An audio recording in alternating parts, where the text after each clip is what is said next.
Kamusta mga chong? Ito yung ating Yamaha YTX 125 ngayon at ang video natin ay magpapalit tayo ng brake shoe dito sa rear natin kasi itong preno natin sa likod ay sobrang hina na at lahat ng pwedeng isagad ay naisagad na natin dito. Tara, pakita ko sa inyo mga chong. Itong brake pedal natin ay sobrang lalim na. Ayun o, sobrang lalim niya. At itong adjuster mga chong ay sobrang nakasagad na rin. Tulad nga ng nasabi ko, lahat na ng pwedeng isagad na natin dito. Kasi itong Yamaha YTX 125 na to mga chong, nung nakuha natin siya way back October 2022, that time ang odo neto ay nasa around 3,400 something or let's say almost 4K. Yun pa lang yung tinatakbo niya. Pero ang odo natin ngayon mga chong, ito pakita ko sa inyo, 47,400 na yung tinatakbo ng motor natin simula nung nakuha natin to. At simula nung nakuha natin to ay hindi pa natin siya napapalitan ng brake shoe dito sa rear. Kaya ngayon papalitan na natin siya. Siguro this is the right time na, no, para palitan na natin kasi kita nyo naman sulit na sulit at gamit na gamit yung brake shoe dito sa rear. O, grabe na yung itinakbo niya, 47,400 na at ngayon pa lang tayo magpapalit. Bale, ito ang ipapalit natin mga chong. Kahapon ko to binili, napadaan ako sa Yamaha 13 Martels Cavite. Akala ko kasi medyo mura doon o may diferensya yung presyo. Yung pala parehas lang din pala ng presyo. 475 din to. Simulan na natin to. Ipepesto ko lang yung camera. Tanggalin na natin yung dapat tanggalin. At linisin natin ang dapat linisin. Bale, ito yung gagamitin natin mga chong. Meron tayo ditong combination wrench na 17 or 17mm at 22 or 22mm. Pangtanggal ng axle natin dito. Tapos meron tayong plies dito. Gagamitin natin to pangtanggal netong tornilyo dito sa adjuster. Bale, ang una natin gagawin mga chong, ito muna ang tatanggalin natin. Tanggalin muna natin to. Ayan, sagad na sagad yan, no? Wala rin kasi akong wrench na sakto dito sa bolt nito. Medyo matigas na mga chong kasi yun nga naisagad natin. So dapat hindi sinasagad ang brake shoe, no, para kumita ang Yamaha. De, joke lang. Siyempre para safety first. Kung may budget ka naman, palitan mo na agad. Huwag mo nang hantayin pang sumagad.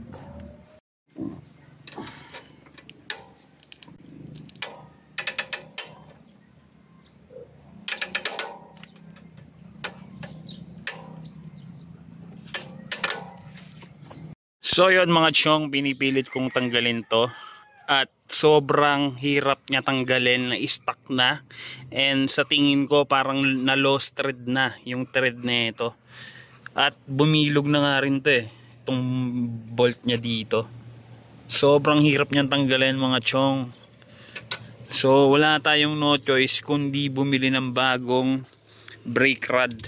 Itong rod na to, maghahanap tayo kung saan meron na ito. Kasi nga, hindi na natin matanggal to. At kung matanggal man natin to, hindi natin sure kung makakabit din natin ng maayos. At kung magagamit natin siya ng maayos kasi nga lost thread na. Bale yun mga chong, akala ko brake shoe lang ang problema natin ngayon. Nadagdagan pa yung gagawin natin. Tanggalin ko muna tong brake rod na to. Tapos hanap tayo kung saan tayo makakabili. Tatanggalin na muna natin tong brake rod na to. Madali lang naman siya tanggalin dito. Okay mga chong, wala tayong no choice, puputulin natin tong brake rod mula dito.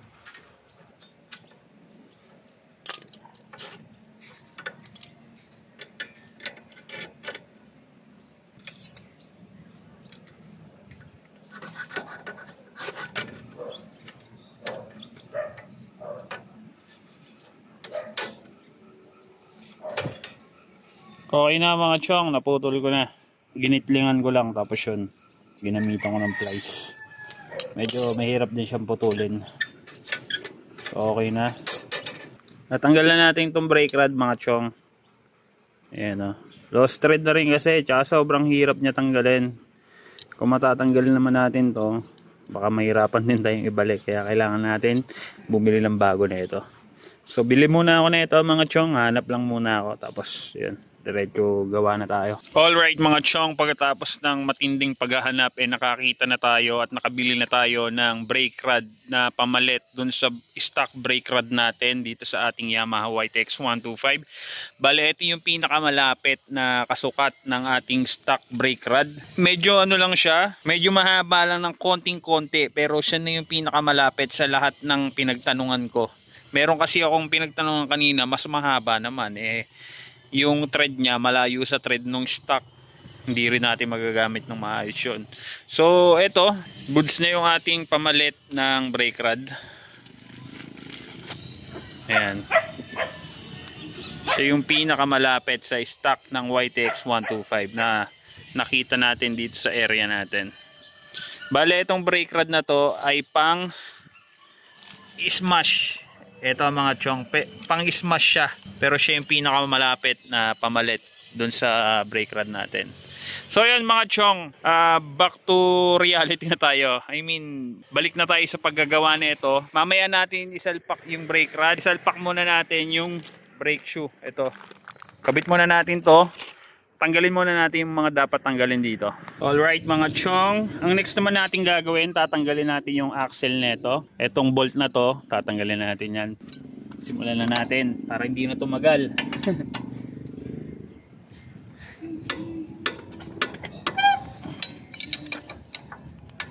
Medyo napatagal yung paghahanap natin ng brake rod kanina, kung saan ako nakarating. Naikot ko na lahat ng motor shop dito sa lugar namin. Buti nakakita pa.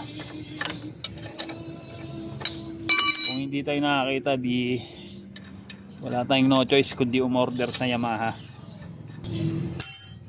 Okay, tanggalan natin yung bolt. Tanggalin natin ito axle.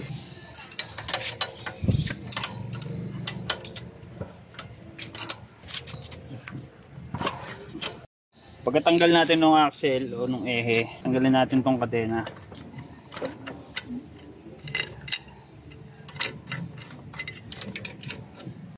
Pagkatanggal natin ng kadena, tanggalin natin itong mga dapat tanggalin dito, tulad nitong stopper o adjuster.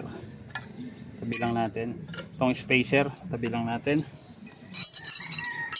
Pag natanggal na natin lahat yun, hugutin natin itong hub. Ayun. Hugutin natin itong gulong. Okay mga chong, natanggal na natin yung mga dapat tanggalin. Nahilan natin yung gulong at natanggalan natin itong hub. Ito na yung itsura ng ating brake shoe. Tanggalin na rin natin to. So ayan o, ganyan siya kadumi. Bali, unang beses ko pa lang siya papalitan ngayon at lilinisin. Ayan o, grabe yung dumi niya. Bali, lilinisin ko to pati yung doon sa gulong natin bago tayo magkabit ng brake shoe. Bali, ito yung luma nating brake shoe mga chong. Ito yung itsura niya o. Sobrang nipis na rin mga chong. Kailangan talaga palitan. Yun nga, wala na rin ngang preno yung ating rear. Etong spring na to, gagamitin natin to kasi yung binili nating brake shoe mga chong, wala tong kasamang spring. Pag bumili kayo ng spring, 190 isa nun. Kaya kung magpapalit kayo ng brake shoe, make sure na kung ibang brake shoe ang ipapalit nyo, halimbawa mga aftermarket, itatabi nyo tong spring na to kasi mahal lang isa na ito. 190 to, bale 380 yung dalawa. Yun lang. Ito pala mga chong, itsura ng gulong natin, yung loob. Lilinisin din natin to. Sobrang kapal na rin ang dumi. Ang gamit ko ay dishwashing liquid lang. Wala kasi akong degreaser eh. Importante mawala yung mga dumi.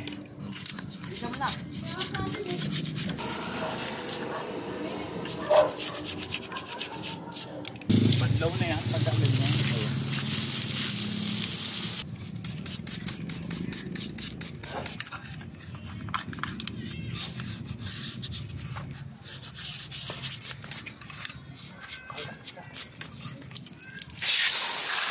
Padlaw na.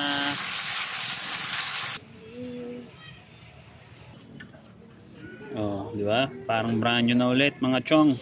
Alright mga chong, nalinis na natin to. At nalinis na rin natin to. Pwede na natin ilagay itong bago nating brake shoe dito. Yan. Bagong bago yan mga chong, parang brand new. Buksan na natin.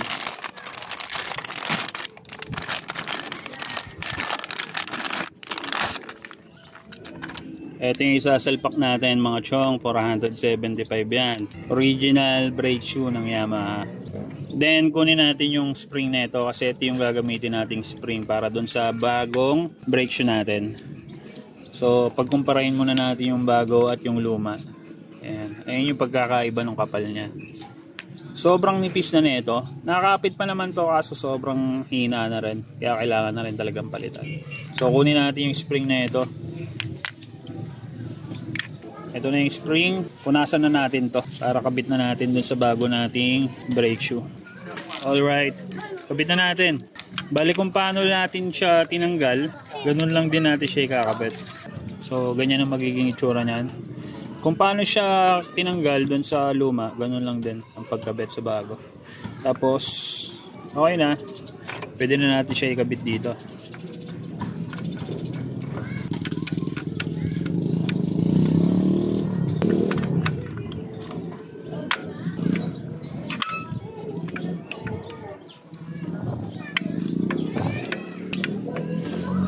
Okay na mga chong, nakasalpak na.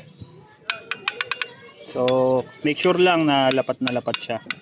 Alright mga chong, naisalpak na natin yung bago nating brake shoe. Bali ganito ang magiging itsura niyan. Ayan. Bagong bago yan. Parang brand new, di ba? Pwede na natin ibalik yung gulong mga chong. Alright mga chong, nakabit na natin ulit yung gulong, nakabit na natin yung bago nating brake shoe, na ibalik na natin lahat. Ikakabit naman natin ngayon itong binili natin kaninang bagong brake rod. Kung ano natin gagawin, papasok natin dito. Tanggalin natin tong kung ano-ano niya. Bale ito, kasama to dito pero hindi ito yung gagamitin natin. Ang gagamitin natin yung luma. Ayan. Kasi itong luma, ito yung kasukat na ito dito. Kaya ito yung gagamitin natin. So salpak na natin to. Kasi itong bolt nya kabit natin.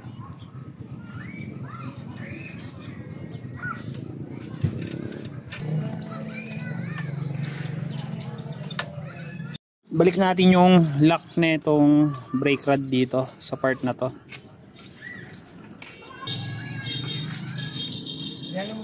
Okay na.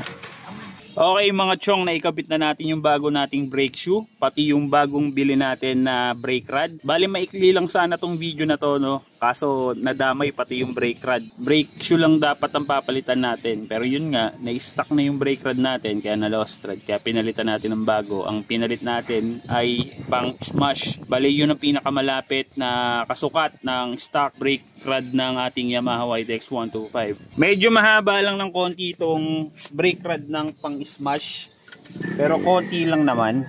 Ito yung stock brake rod ng YTX 125 natin.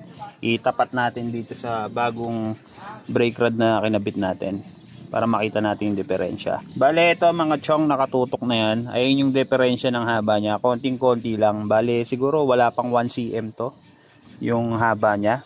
Ayan ang diferensya ng brake rod ng smash at ng stock brake rod ng ating Yamaha YTX 125. At kung mapapansin nyo mga chong, medyo mahaba itong thread na to kasi nga mahaba yung brake rod ng pang smash. Kung tatanggalin natin yung sobra na ito, ganyan lang ang magiging tsura niyan. Kaya saktuhan lang talaga, no? Pero hindi na para tanggalin natin to or tabasin natin kasi nandyan na yan eh. Mas okay na yung sobra kaysa kulang. Dito naman sa brake pedal natin mga chong, back to normal na siya. Hindi na siya ganun kalalim tulad nung kanina. Ayan. Kasi nga bago na yung brake shoe na nilagay natin. Alright mga chong, ganun lang magpalit o magkabit ng brake shoe, pati na rin ng brake rod. Kasi nga nadamay na pati brake rod natin kasi na-stuck siya. Biruin mo, 47,400 yung tinakbo niya, tapos ngayon pa lang tayo magpapalit. Bali yan, sa mga nagpabalak magpalit ng brake shoe at ng brake rod yan, yan, sana makatulog tong video na to sa inyo. At kayang-kaya naman yan kahit nasa bahay lang kayo, kahit i-DIY nyo lang. So ayun mga chong, hanggang dito na itong video na to. Huwag nyo na lang kalimutan mag-like, comment at subscribe at pindutin yung maliit na notification bell na maliit dyan para updated kayo sa video na ginagawa natin dito sa ating Yamaha YTX 125. So ayun mga chong, kita-kits tayo after another 47,000 odo. Tignan natin kung gaano tatagal tong ating pinalit na brake shoe. Siguro ganun din, no? Kasi original brake shoe din siya ng Yamaha na pang YTX 125 talaga. So ayun mga chong, peace, rock and roll, kita-kits next video.